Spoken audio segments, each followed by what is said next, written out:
AssalamAlaikum to Walaikum everyone. assalam.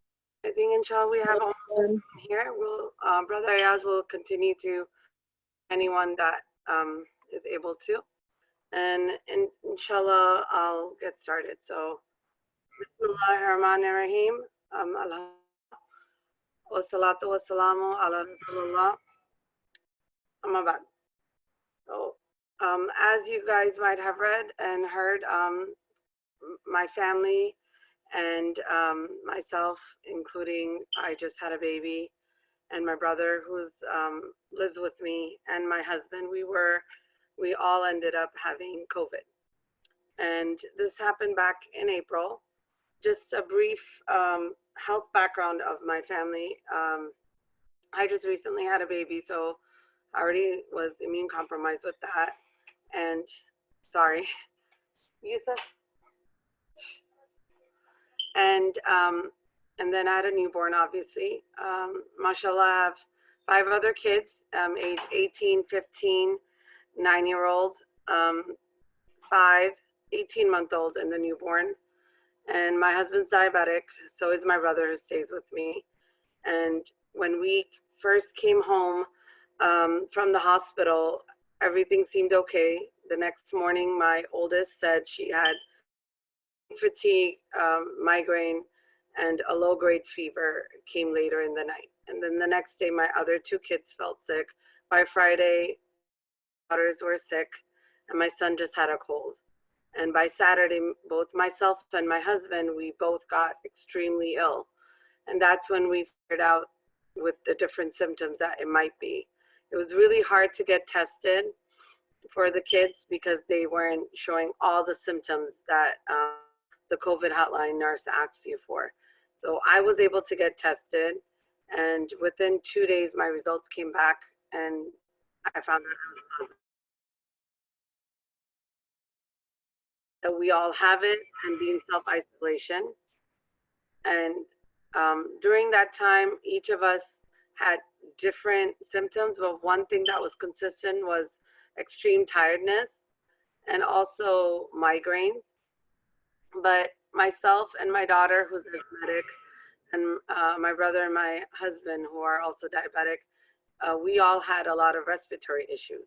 So a friend of ours was able to get us a respiratory package with Sister Melita Quick, and she sent us facial steamer and herbs that helped us. And a lot of people within the community helped us as well with remedies that they've used. And a lot of the remedies we used were from Tibb-E Nabawi, the healing properties you hear from different fruits and herbs. And one thing I used a lot was black seed oil. And a lot of you might have this already at home. And I don't know if you can see this, but I can send a link later for it. You can find this in any Arabic store, sometimes Indian stores as well. And I see the questions, inshallah. After I just go over this, I'll open up the floor within 10 minutes or so, and I will answer the questions. But for knowing where to get tested, that's something your doctor, you need to call your doctor. If you don't have a doctor, you can call the COVID hotline. I'll text that number in there later. And they ask you a series of questions, the nurse, and once believes that you might have it based on your answers to your questions, they will place a call with their doctor. Then that doctor will, and they will assess you to see if you should get tested for clinics that are near you. So based on your location, they will send you to a respiratory clinic. I was sent to the one on New Bern Avenue, nearby the Walmart there. And they give you a time, you follow their protocols. They do it in such a way that patients don't interact with each other. And just in case you have it, don't have it, they want to make sure that there's no contact. Inshallah, I will answer more of that later. And another thing that we found useful in dealing with our symptoms and in getting sick and all the kids getting sick was that we had a lot of loss of appetite, but you need to keep your energy up. So we made sure we ate. And the one thing we did every morning was to have black seed in the morning on an empty stomach and with a little bit of honey on it. For little kids under 5, I gave them half a spoon. I didn't want to give them too much. And with all of us older ones, we did 1 teaspoon of it. And another thing we did was we drank a lot of warm water, warm herbal teas, kept hydrated so we don't dehydrate ourselves. And we tried different recipes to make sure that we get the mucus out so it doesn't settle in. From the different things the nurse told us and the doctor told us, they said don't take any cough suppressant or anything that'll keep the mucus in, because that's what causes the risk of infection and going in for respiratory help. So you want to try your best to avoid that. And make sure if you're asthmatic that you have your inhalers ahead of time and things that are helpful for you if, Allah forbid, you do end up having some sort of issues. And another thing that we used at nighttime to help was this Vicks vaporizer. I'll also send a link, something like this, but we like using this because it doesn't dry you up and it helps relieve the mucus out. So inside of using cloves, which if someone's never used cloves, it looks like this. And you can look that up. So we would put like 20 cloves in there with a spoon of black seed, not the oil, the actual black seeds. And we would leave it for 2 days with the water and use it as a breathing treatment at nighttime. And there was other teas we would use for migraines, like lavender tea and lots of oranges to keep your vitamin C level up. And also creating different herbal remedies that I heard from other people. One of the brothers had given us a great remedy to use with the skin of lime or lemon, and to add it with the black seed with water. And all of these recipes I'll post up later so everyone can do it. So if anyone has questions, I can start answering them. If you want to just put in the chat, and then I can unmute you, or you can unmute yourself one by one for it.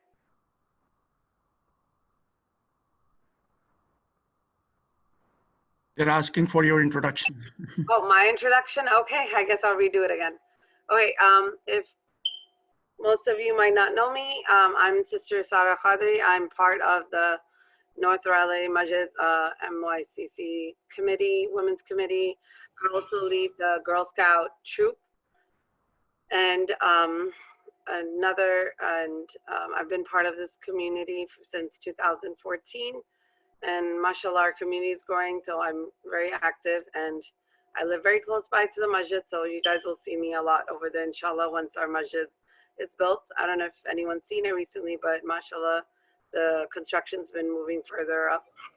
And I personally don't have Islamic knowledge, so whatever information I'm giving you in here is just based on what I've learned with my family. And my grandfather was actually an Islamic scholar. He learned in Hyderabad, India, from Islamic University, Jamia University, which is also certified by Medina University, Mecca University, as well as Al-Azhar in Egypt. And he knew Arabic, Farsi, and Urdu, and would translate Islamic texts in that. And we grew up learning with him here, and he taught us Islamic knowledge. So he would always talk about the healing properties of Quran, the ayahs in the Quran, and also of the different herbs and fruits and vegetables out there that are healthy for you and as part of the Sunnah, which is written in books in Tibb-E Nabawi. Where a lot of these things that we did were based off of. And I'm going to go back to the questions. I saw a lot of them here. Let's see. Where do you think you got the virus? Two things. Allah knows which one it is. Maybe from the hospital because, as I mentioned, I just recently had a baby. We were quarantined in the hospital. My husband wasn't able to leave. They said once you come in, you can't leave until he leaves with us. So when we came home, we didn't have symptoms right away. We had it 4 days later, but our kids started getting sick the next day. And also I had some baby packages from the mail that the kids said they weren't wiping properly. So they wiped on the outside, but not the inside. And they're not sure if they wiped all the packages. So either from the mail or maybe we carried it home, we're not sure. And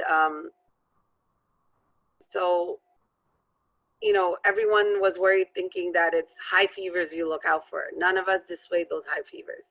It started with migraines and headaches, and I've talked to different people. Everyone starts different ways. So just monitor how you feel and don't brush out what you feel, and contact your doctor. They know, they have a list. They know what to look for. More and more it's progressing, the more and more we're learning from it, especially the doctors. So make sure you contact them and they'll help you figure it out if you have that or other symptoms. I think Brother Ikram has a question. So go ahead, Brother Ikram. I was just gonna unmute myself and ask the question. I think, you know, where I'm trying to follow you through, I know you had a baby and inshallah Allah will take care of everything and you recover all, Alhamdulillah, that's very nice news. But I just wanted to get the timelines, and I know you mentioned that you probably got this in the hospital, even though you were quarantined in a special area so that, you know, you were hopefully, you know, safe from it, but somehow it seems like you got it from the hospital. But what kind of timelines are we looking at? I mean, you know, just so I understand, you know, when you went to the hospital and when you came back and when you got yourself tested, just so we have an idea. Okay, so I'll go back on the timeline. So I went into the hospital March 27th, and I came back home April 1st. And when I came back home April 1st, I was fine. I did not feel sick until that Saturday. Sorry, I have a calendar here. So that was April 4th. But April 1st, that night, my oldest daughter fell ill. She ended up with a low fever, migraines, and headaches. And around that time, on Tuesday, the last day of March, they've been getting some mail. So my kids weren't doing the proper protocol that we've all been trying to do, is wiping down the mail. So we're not sure if it was the hospital or the mail that came. And so the second day, April 2nd, 2 more kids fell ill. They had fevers, no cough, no cold, so they weren't testing them. And the doctor thought it was just a run-of-the-mill virus. And then third day, my other 2 kids fell ill. So at this time, I have 5 kids that are ill. The baby's okay, I'm okay, my husband's okay. So we just think it's a virus. It's just a normal virus. Then by Saturday, when myself, my husband, and my brother felt extremely ill with fever, cough, congestion, we thought, okay, it's something else. So I wasn't able to get anyone on the phone, and they said to call back in Monday. I called my doctor, and I was able to get to a respiratory clinic and get tested the next day on Tuesday, which was April 7th. They said some of the tests takes up to 14 business days, but I was pleasantly surprised to get my result back in 2 days on April 9th. And then from that time, they said, you know, quarantine yourself from when your symptoms started to 14 days, and you have to be 3 days without a fever, without any medication taking it to suppress that fever. So you have to naturally not have a fever for 3 days and any other symptoms before you can go out.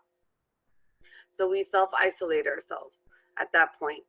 And my kids did not display any high fevers. After 3-4 days, the highest fever any of them got was 101. Once they just had 103 in the night, but in the daytime it stayed low. And same thing with myself and my husband. Our fevers never went up too high. And had slight, we had a lot of congestion and mucus that lasted us a week. No, oh, sorry. And also we did treatments, other treatments that helped us with the timeline. So did that answer your timeline question? Yes, Alhamdulillah, that did it. And again, may Allah keep you safe, inshallah. In terms of the, medications that you've been taking, obviously, not a guarantee that that will work or not, but you started taking those once you knew that it was COVID at April 9th when you got the test back, or you were already taking them before? I already started. Like when the kids got sick and they had a virus in my house, whenever we get sick, I always give them black seed oil or black seeds to eat just so they can build up their immunity. And with everything going on, I was just worried that it could be. And I was reading up that everyone shows different symptoms, so I wasn't sure. So I thought, let's try to get ahead of this. And everyone knows the sunnah that black seed, it's a cure for everything except for death. So, Allah knows best, and shifa comes from Allah. So we just did it based on that. And but by Saturday, I just had a gut feeling that something's wrong with the way we all keep getting sick, and especially the breathing issues us older people were having.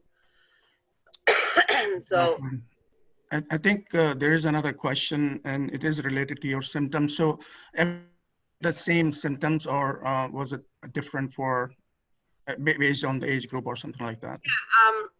Well, the symptoms that I saw that everyone had across the board was migraines and headaches and extreme fatigue. It was worse than what you get in the flu. Like it was a lot of tiredness, no energy, and like your whole body aching a lot. And the kids, one of my kids just had a fever of 99. It never went up more than that. That was the 5-year-old. And you see keep going back and forth. He never actually had a fever. We believe he might have been sick the previous month, where he was sick for 2 weeks, really ill. And he decided, he never said he had a fever. And he did say he was just feeling like his cough wouldn't go away. So I would just give him the medicine, the herbal medicines with us. So what, go ahead, sorry. And sorry, and this cough I'm having right now, it's my allergy cough. SubhanAllah, like everything came together same time. I know people that have pollen issues and they understand, it's hard to figure out what it is. I have a family member who thought, who was also tested in another household. They thought that their sinus and allergy issues were just that, but because other family kids in their family tested positive for COVID, they got tested and they were actually asymptomatic. They showed no signs of the COVID symptoms. They thought their allergy was just allergies, but they were tested positive. So, it's hard to specify exactly, okay, if you have these symptoms, you definitely, it's unsure. But if you call the hotline, they have a list that they go through, and so will your doctor, they have a list. So if you reach a majority of those lists, that's when they test you. And that's the other frustrating part dealing with this, is not everyone can get tested. Like we're just guessing the rest of our family have it. Because they tested me, they denied testing for the other members of my family and said it was just one per household. So that's a lot to deal with. And yes, I was tested, to the question just now, and it was confirmed with the lab test. I got my results on April 9th. And my baby didn't have a cough or colds. Alhamdulillah, he was healthy the first week, but he did started getting sick by the 11th. And it progressed more where he started throwing up a lot. And on the 21st of April, we tested him, and Alhamdulillah, he was tested negative on the 22nd. This was 2 weeks after he started symptoms. So we're not sure if he had it and it was finished or he never had it. So we've just far away from him, not breathe on him, cover our mouths and stuff around him as much as possible. Allah knows best what. Okay. I would say call your doctor and go over your symptoms with your doctor. and they will call the hotline for you, or you can call the hotline. And if the hotline say that they don't want you tested, but you feel like you have it, work with your intuition. You know, they wouldn't let me come in to test initially, and I had my doctor call in and talk to them about getting retested again to make sure that I no longer have it, because I never got my negative test from them, because they have limited tested. They're keeping that for essential and healthcare workers.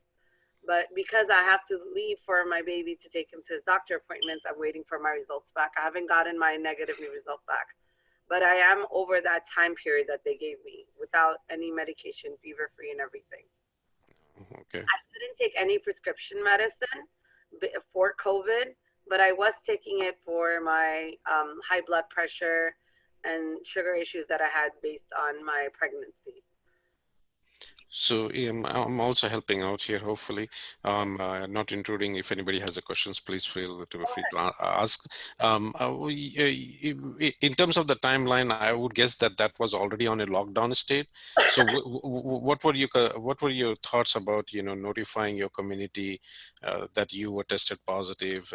And I guess that explains the issue that you said, that you were the only one to be tested. So that explains that. But then did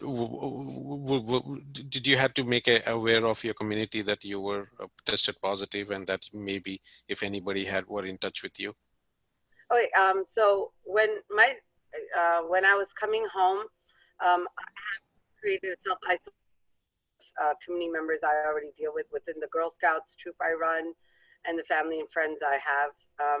So I had already created that because I was bringing a new, didn't want any risk of germs coming in. And then when my kids started getting sick, I didn't know if it was virus or COVID. So based on that, I told everyone, don't come by. And I said, you know, the kids were going in and out of our porch, so I didn't let anyone even do drop-offs for the first 3 days. I saw them, we waited till it's safe for any drop-offs if needed. And once I tested, once it was confirmed positive, I had already created that self-isolation. I already told my family members that were helping us with food and stuff, and friends that were helping us with food to just drop off at the porch. So at that point, I told them that we have had, so please let's just continue the social distancing we're doing. And until it's safe, we weren't going to meet each other. So we did that on our own ahead of time. And based on that timeline, we stayed strictly with it. And even after the timeline, you know, my father lives very nearby, but he has leukemia, so he's immune compromised. So even though better, and I did go for a doctor appointment, Ramadan started, I didn't go visit and say salam to him yet, because I didn't want him to get anything from us if that was the case. But he ended up feeling sick and had a fever for a couple of days, so he's not sure if that was it or not. And other family members also ended up being sick and testing positive. But again, it's just the lack of testing. Some people they follow the protocol. They say yes, you can get tested, and others they deny you testing. So it's hard to get testing completely. But if you work with your doctor, they'll help you get it tested. And now there's more and more tests, and the time frame for some of the tests are, you can do drive-through tests. Some even tests are coming back within 24 hours, especially if you work in the healthcare field. Okay, I think we have 2:30 now. I was wondering if you can, Sister Sarah, if you can answer some of the typed in questions. Yeah, please. We'll look over that right now. In general, were your symptoms very severe? I mean, I live with my parents, and they also worry that I go out and come back. And if I tend to show any signs of any symptoms of coughing or sneezing, you know, I mean, were any of your symptoms very severe, unlike any other thing that you have felt? Yeah, so the thing that I noticed was, if you have like chronic issues, like I have asthma issues, and since I just had the baby and I was having high blood pressure and sugar issues because of that. I felt I ended up getting more sick. So it was getting hard for me to breathe the first couple of days, and my coughing wouldn't stop. I had a lot of mucus buildup. And the thing that really helped me was the steams and herbal medicines and herbal teas. And another thing that I noticed was my daughter, who's asthmatic, and my other daughter, who's not. They're similar in age. One's 18, one's 15. And the one that's asthmatic had it worse. Her cough lasted longer. Her fatigue lasted longer. And she needed to do more treatments than the other one did. And then with my son and my 5-year-old, it was just 5-6 days of fever, pain, and they got better. They didn't really have too much of a cold, cough, congestion. So I think underlining chronic breathing issues, respiratory issues you might have, I feel like the way we all ended up having those kind of coughs, it aggravated for us. And my husband has allergy issues, so his allergies and his cough stayed longer than normal. And my brother's diabetic, his cough stayed longer than my oldest daughter, who's 18. She didn't really have that much of a congestion. She thought she didn't have a cough, but I forced her to do some of the treatments with us for 3 days. And subhanAllah, after 2 days, she started spitting up mucus, even though she did not have a cold and was not feeling it. So Allah knows if or she was developing. But after a couple of days, she felt better. So with going in and out with the mask, and wash up when you come home, and if you're feeling more symptoms, contact your doctor, and just use a mask at home until you're sure that it's not that. Okay, I just wanted to let everybody know that this session is for brothers and sisters, but after a few minutes, inshallah, it will be just sisters only. So Sister Sarah will let everybody know when to drop off, the brothers. I'll just do like 5 more minutes with the brothers, answer these questions, and then we'll do a sister talk. So if anyone has specific questions for questions about sisters' health issues and having a baby, I can answer that.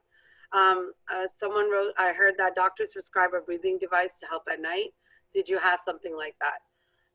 So I guess if people have like sleep apnea issues and stuff, maybe they might have a device at home. I don't have a device, but I already had an inhaler for my asthma issues, so I had that for help. And a device that I did use was this facial steamer. So in it, you can add water in here. And this is from last night. So there's some herbs and stuff that I put in there, and with the water, and I would just take a 20-minute breathing treatment with a towel over myself. But I wasn't prescribed any breathing device per se. I don't know if other people have higher risk factors. They might have it.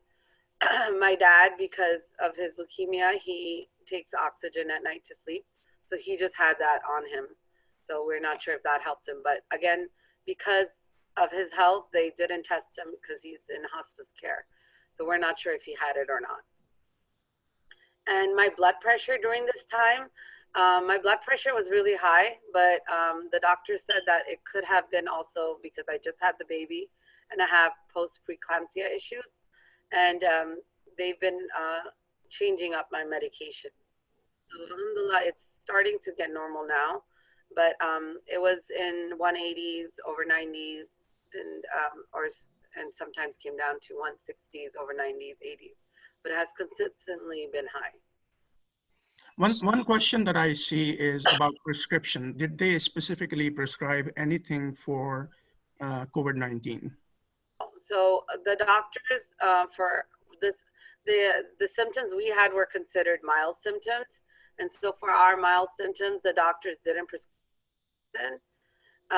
They said take Tylenol and,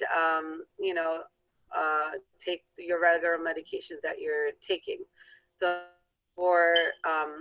and not to take any cold medicines or cough suppressants, because you don't want the doctor explained and the nurse at the respiratory clinic that you don't want the mucus to settle in your chest, because that'll create the respiratory infection some people are getting. So you don't want to take anything that'll stop you from coughing. If you want to cough, you want to get it out.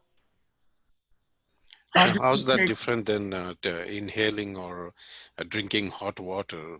Aren't you dissolving it? You're dissolving it inside your body, and it's getting out in your body in other ways. Oh, okay, I see. They're not suppressing it. Okay, got it. Yeah. It stays in your lungs, and then it'll stay there, and it'll create an infection. And the way the doctor at the respiratory clinic explained it was that when it stays there, and the way the COVID-19 works is then it creates a bigger infection. And then it gets harder to maintain it without any respiratory help. And the one thing you want to avoid is getting on a ventilator or having extreme respiratory distress that you get on there, because then it's harder for them to get you back into a healthy situation, especially if you have a lot of underlying health issues. a sister is asking, what are some ways to take the black seed?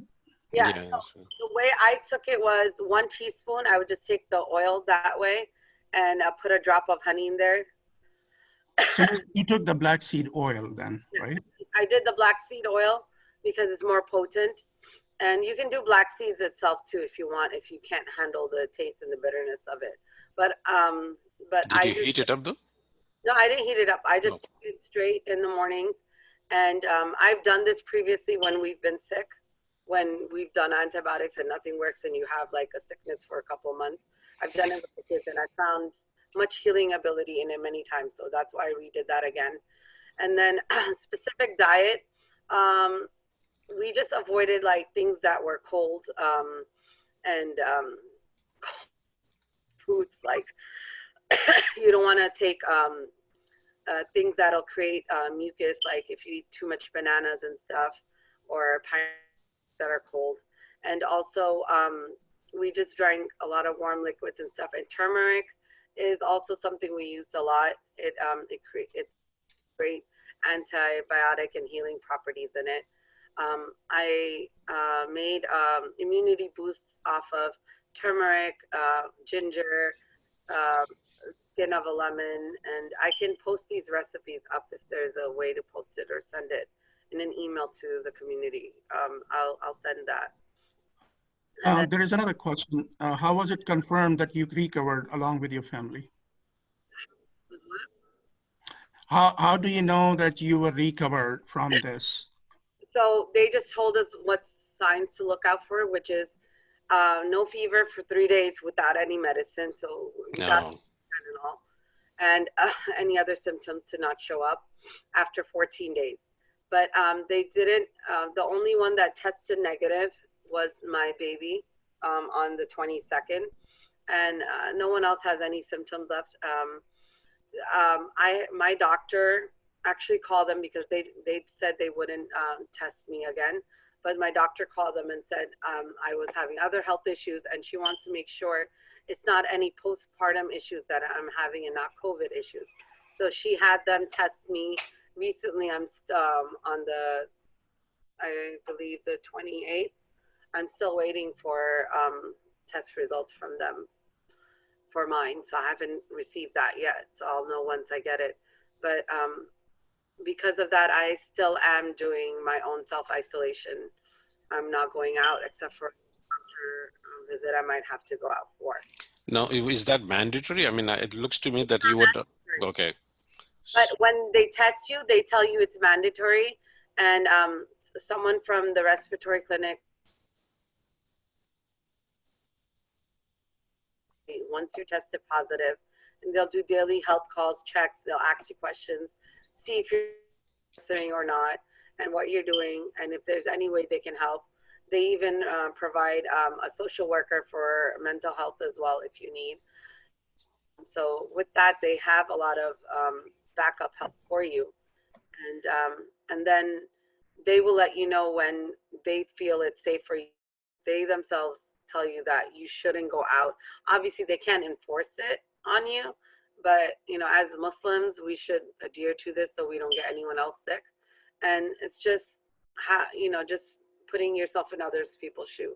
If someone is sick and can spread it, you don't want them to do that towards anyone that within your family could. That's immune compromised get it. So just based on that, we ourselves, if you think you have it and if you are definitely tested positive, just follow those protocols because they're in place for that reason. Oh, okay, I think we are at. Sister, one question, sister. Go ahead. Go ahead. I know Brother Ayaz basically leads this. Just wanted to ask a question. If you're No okay problem. for this session to be posted on our Mass RDU channel? Yeah, you can post it. And if you guys want, I can do another session. If anyone has like a list of questions they want to ask, and I can have that ahead of time. Sure. And I can answer that. If you guys want to do more of a session, I can do that.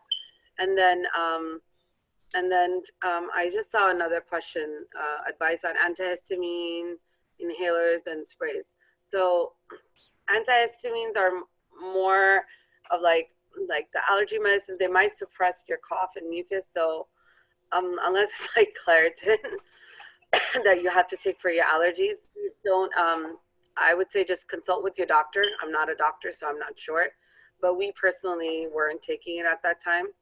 And inhalers, I have an inhaler I use that, and I used it when the cough got really bad because, as I said, I have asthma issues, and anyone that has that and has an inhaler at home, you know what it feels like. You know when you really need to use it. Okay, thank you very much. What I will do is I will stop recording the overall session when you're ready for the sister session. So just let me know. Jazakallah khair, sister. Okay. May Allah keep you safe, inshallah. Yeah, and if you want, you can get my information from Brother Ayaz, and you can reach out to me if you will have more questions, brother. Cool. Very good. All right.